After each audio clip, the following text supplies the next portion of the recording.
ನಮಸ್ಕಾರ ಸ್ನೇಹಿತರೆ, ವೈಬ್ ಲಾನ್ ವಿತ್ ಸ್ನೇಹ ಯೂಟ್ಯೂಬ್ ಚಾನಲ್ಗೆ ಸ್ವಾಗತ. ನಾನು ಸ್ನೇಹ. ಈಗ ನಾವು ಪತ್ರಲೇಖನ ತಡ ಮಾಡದೆ ಆರಂಭಿಸೋಣ. ಪತ್ರಲೇಖನ ಪತ್ರಗಳ ವಿಧಗಳು. ಮೊದಲನೇದು ವ್ಯಾವಹಾರಿಕ ಪತ್ರ.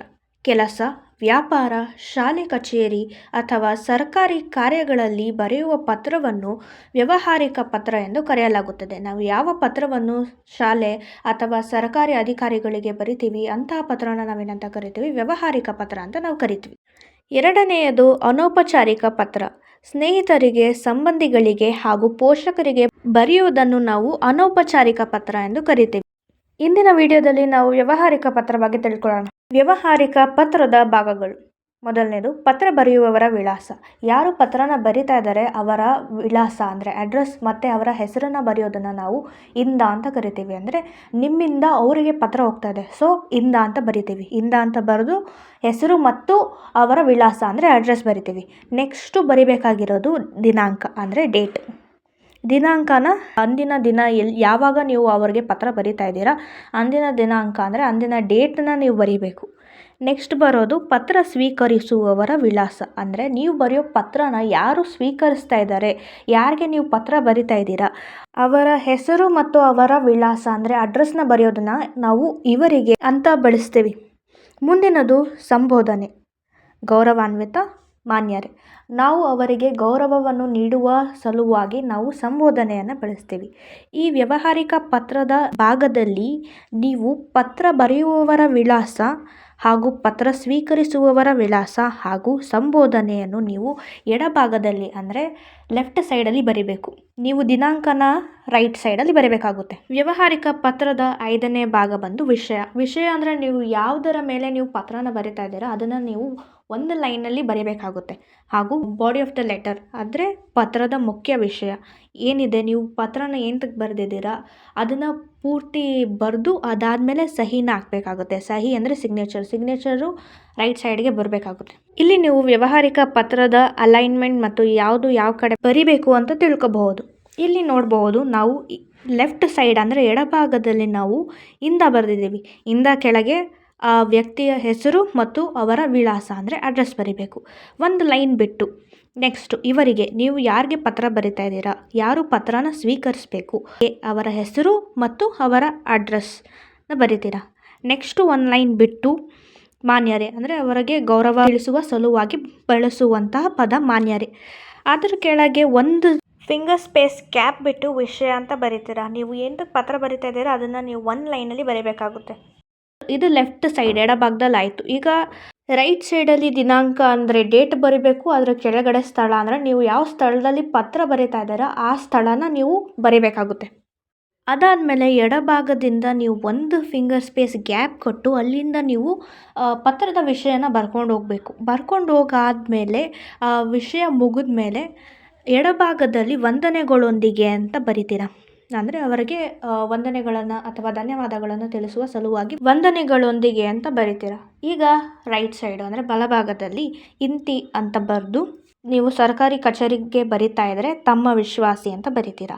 ಅಥವಾ ನೀವು ಶಾಲೆ ಅಥವಾ ಕಾಲೇಜಿಗೆ ಬರಿತಾ ಇದ್ದರೆ ನೀವು ತಮ್ಮ ವಿಧೇಯ ವಿದ್ಯಾರ್ಥಿ ಅಥವಾ ತಮ್ಮ ವಿಧೇಯ ವಿದ್ಯಾರ್ಥಿನಿ ಅಂತ ಬರಿತೀರಾ. ಈಗ ನಿಮಗೆ ವ್ಯಾವಹಾರಿಕ ಪತ್ರದ ಫಾರ್ಮ್ಯಾಟ್ ಯಾವುದನ್ನು ಯಾವ ಕಡೆ ಬರಬೇಕು ಅಂತ ಗೊತ್ತಾಗಿದೆ. ಈಗ ನಾವು ಮಾದರಿ ಪತ್ರಲೇಖನ ನೋಡ್ತಾ ಹೋಗೋಣ. ನಿಮ್ಮ ಬಡಾವಣೆಯಲ್ಲಿ ಕುಡಿಯುವ ನೀರಿನ ಸಮಸ್ಯೆ ಇದ್ದು ಸೂಕ್ತ ವ್ಯವಸ್ಥೆಯನ್ನು ಮಾಡುವಂತೆ ವಿಜ್ಞಾಪಿಸಿ ಜಲಮಂಡಳಿಯ ಮುಖ್ಯಸ್ಥರಿಗೆ ಪತ್ರ ಬರೆಯಿರಿ. ಪ್ರಶ್ನೆಯಲ್ಲಿ ಏನು ಕೇಳ್ತಾ ಇದ್ದಾರೆ ಅಂದರೆ ನಿಮ್ಮ ಬಡಾವಣೆಯಲ್ಲಿ ಕುಡಿಯುವ ನೀರಿನ ಸಮಸ್ಯೆ ಇದೆ, ಆದ್ದರಿಂದ ನೀವು ಜಲಮಂಡಳಿಗೆ ಸೂಕ್ತ ಪರಿಹಾರವನ್ನು ನೀಡುವಂತೆ ನೀವು ಪತ್ರ ಬರೀಬೇಕು ಅಂತ ಕೇಳ್ತಾ ಇದ್ದಾರೆ.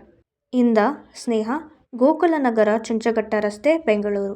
ಗೆ ಅಂದರೆ ಇವರಿಗೆ ಮುಖ್ಯಸ್ಥರು, ಕರ್ನಾಟಕ ಜಲಮಂಡಳಿ, ಬೆಂಗಳೂರು. ಇಂದ ಕರೆಕ್ಟಾಗಿ ರೈಟ್ಗೇನೆ ಅಲ್ಲೇ ದಿನಾಂಕ ಬರೆದು ಅದರ ಕೆಳಗೆ ಸ್ಥಳ ಬರಬೇಕು. ಬೆಂಗಳೂರು. ದಿನಾಂಕ 26/2/2026, ಸ್ಥಳ ಬೆಂಗಳೂರು.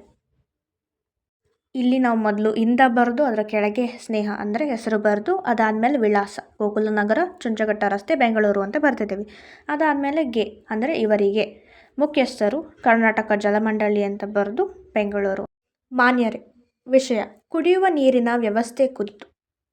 ಈ ಮೂಲಕ ತಮ್ಮಲ್ಲಿ ವಿನಂತಿಸಿಕೊಳ್ಳುವುದೇನೆಂದರೆ, ಮೇಲ್ಕಂಡ ವಿಷಯಕ್ಕೆ ಸಂಬಂಧಿಸಿದಂತೆ ನಾನು ಬೆಂಗಳೂರಿನ ಗೋಕುಲನಗರದ ನಿವಾಸಿಯಾಗಿದ್ದು ಕಳೆದ 10 ವರ್ಷಗಳಿಂದ ನೆಲೆಸಿರುತ್ತೇನೆ. ಪ್ರಸ್ತುತ ನಮ್ಮ ಬಡಾವಣೆಯಲ್ಲಿ ಬಹುದಿನಗಳಿಂದ ಕುಡಿಯುವ ನೀರಿನ ಪೂರೈಕೆ ಸಮರ್ಪಕವಾದ ರೀತಿಯಲ್ಲಿ ಆಗುತ್ತಿಲ್ಲ. ಇದರಿಂದ ಇಲ್ಲಿನ ನಿವಾಸಿಗಳಿಗೆ ಬಹಳ ಸಮಸ್ಯೆಯಾಗುತ್ತಿದೆ. ಕುಡಿಯುವ ನೀರಿಗಾಗಿ ದೂರದ ಬಡಾವಣೆಗಳಿಗೆ ಹೋಗಬೇಕಾದ ದುಸ್ಥಿತಿ ಇದೆ.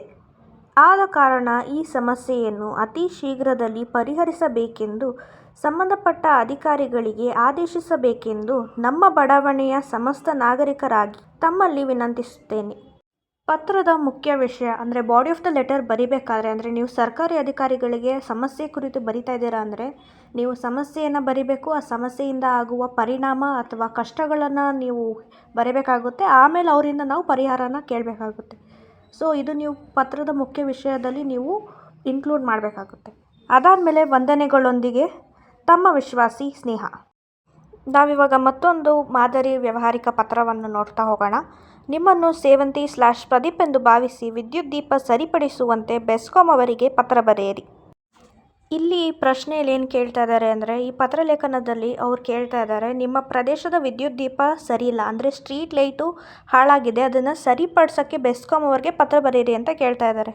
ಇದರಲ್ಲಿ ನೀವು ನಿಮ್ಮ ಹೆಸರನ್ನ ಬರೆಯೋ ಹಾಗಿಲ್ಲ. ಇಲ್ಲಿ ನೀವು ಸೇವಂತಿ ಅಥವಾ ಪ್ರದೀಪ್ ಅಂತ ಹೆಸರನ್ನು ಬಳಸಬೇಕಾಗುತ್ತೆ. ಇಂದ ಸೇವಂತಿ, ಶಾಂತಿನಗರ, ಬೆಂಗಳೂರು 5600-109 ಗೆ ಅಂದರೆ ಇವರಿಗೆ ವಿಭಾಗೀಯ ಅಧಿಕಾರಿಗಳು, ಬೆಸ್ಕಾಂ, ಬೆಂಗಳೂರು 5600-109. ರೈಟ್ ಸೈಡಲ್ಲಿ ದಿನಾಂಕ 26/2/2026, ಸ್ಥಳ ಬೆಂಗಳೂರು. ಇಂದ ಅಥವಾ ಇವರಿಗೆ ಬರಿಬೇಕಾದ್ರೆ ನೀವು ಹೆಸರನ್ನ ಬಳಸಿ ನೀವು ಯಾವ ವಿಳಾಸ ಬೇಕಾದರೂ ಬರಿಬಹುದು. ನಾವು ನೆಕ್ಸ್ಟ್ ನೋಡ್ತಾ ಹೋಗೋಣ. ಮಾನ್ಯರೇ, ವಿಷಯ ನಮ್ಮ ಪ್ರದೇಶದ ವಿದ್ಯುತ್ ದೀಪವನ್ನು ಸರಿಪಡಿಸುವ ಕುರಿತು. ನಮ್ಮ ಶಾಂತಿನಗರದಲ್ಲಿರುವ ರಸ್ತೆ ಬದಿ ವಿದ್ಯುತ್ ದೀಪ ಕಳೆದ ಕೆಲವು ದಿನಗಳಿಂದ ಕಾರ್ಯನಿರ್ವಹಿಸುತ್ತಿಲ್ಲ. ಇದರಿಂದ ರಾತ್ರಿ ವೇಳೆಯಲ್ಲಿ ರಸ್ತೆ ಕತ್ತಲೆಯಾಗುತ್ತಿದೆ ಹಾಗೂ ಸಂಚಾರಕ್ಕೆ ತೊಂದರೆಯುಂಟಾಗುತ್ತಿದೆ. ಸಾರ್ವಜನಿಕರಿಗೆ ಅನಾನುಕೂಲ ಉಂಟಾಗುತ್ತಿದೆ. ಅಪಘಾತ ಸಂಭವಿಸುವ ಸಾಧ್ಯತೆ ಇದೆ. ಆದುದರಿಂದ ದಯವಿಟ್ಟು ತಕ್ಷಣ ಕ್ರಮ ಕೈಗೊಂಡು ಸಂಬಂಧಪಟ್ಟ ಸಿಬ್ಬಂದಿಯನ್ನು ಕಳುಹಿಸಿ ವಿದ್ಯುತ್ ದೀಪವನ್ನು ಪರಿಶೀಲಿಸಿ ಸರಿಪಡಿಸುವಂತೆ ವಿನಂತಿಸುತ್ತೇನೆ. ನಾನು ಆಗಲೇ ಹೇಳಿದಾಗೆ ಪತ್ರದ ಮುಖ್ಯ ವಿಷಯ ಅಂದರೆ ಬಾಡಿ ಆಫ್ ದ ಲೆಟರ್ ಬರಿಬೇಕಾದ್ರೆ ನೀವು ಸಮಸ್ಯೆಯನ್ನು ಬರಿಬೇಕು. ಆ ಸಮಸ್ಯೆಯಿಂದ ಆಗುವ ಪರಿಣಾಮ ಮತ್ತು ಕಷ್ಟಗಳನ್ನು ಬರಿಬೇಕಾಗುತ್ತೆ. ನಂತರ ನಾವು ಸರ್ಕಾರಿ ಅಧಿಕಾರಿಗಳಿಂದ ನಾವು ಪರಿಹಾರವನ್ನು ಕೇಳಬೇಕು. ಇಲ್ಲಿಗೆ ಪತ್ರದ ಮುಖ್ಯ ವಿಷಯ ಮುಗಿಯುತ್ತೆ. ನಂತರ ನಾವು ವಂದನೆಗಳೊಂದಿಗೆ ಅಂತ ಎಡಭಾಗದಲ್ಲಿ ಲೆಫ್ಟ್ ಸೈಡಲ್ಲಿ ಬರೆದು ಆಮೇಲೆ ರೈಟ್ ಸೈಡಲ್ಲಿ ತಮ್ಮ ವಿಶ್ವಾಸಿ ಸೇವಂತಿ ಅಂತ ಬರಿಬೇಕು. ಇಲ್ಲಿಗೆ ನಾವು ಪತ್ರದ ವಿಧಗಳು, ಪತ್ರದ ಫಾರ್ಮ್ಯಾಟ್ ಮತ್ತು ಮಾದರಿ ಪತ್ರ ಲೇಖನಗಳನ್ನ ನೋಡಿದ್ದೀವಿ. ನಿಮಗೆ ಈ ವಿಡಿಯೋ ಅರ್ಥ ಆಗಿದೆ, ಪತ್ರಲೇಖನ ಅರ್ಥ ಆಗಿದೆ ಅಂತ ಅಂದ್ಕೊಂಡಿದ್ದೀನಿ. ನಿಮ್ಗೆ ಏನೇ ಡೌಟ್ ಇದ್ದರೂ ಕಮೆಂಟ್ ಸೆಕ್ಷನಲ್ಲಿ ತಿಳಿಸಿ. ಲೈಕ್ ಮಾಡಿ, ಶೇರ್ ಮಾಡಿ ಮತ್ತು ಸಬ್ಸ್ಕ್ರೈಬ್ ಮಾಡೋದು ಮರಿಬೇಡಿ ಅಂತ ಹೇಳ್ತಾ ಥ್ಯಾಂಕ್ಸ್ ಫಾರ್ ವಾಚಿಂಗ್.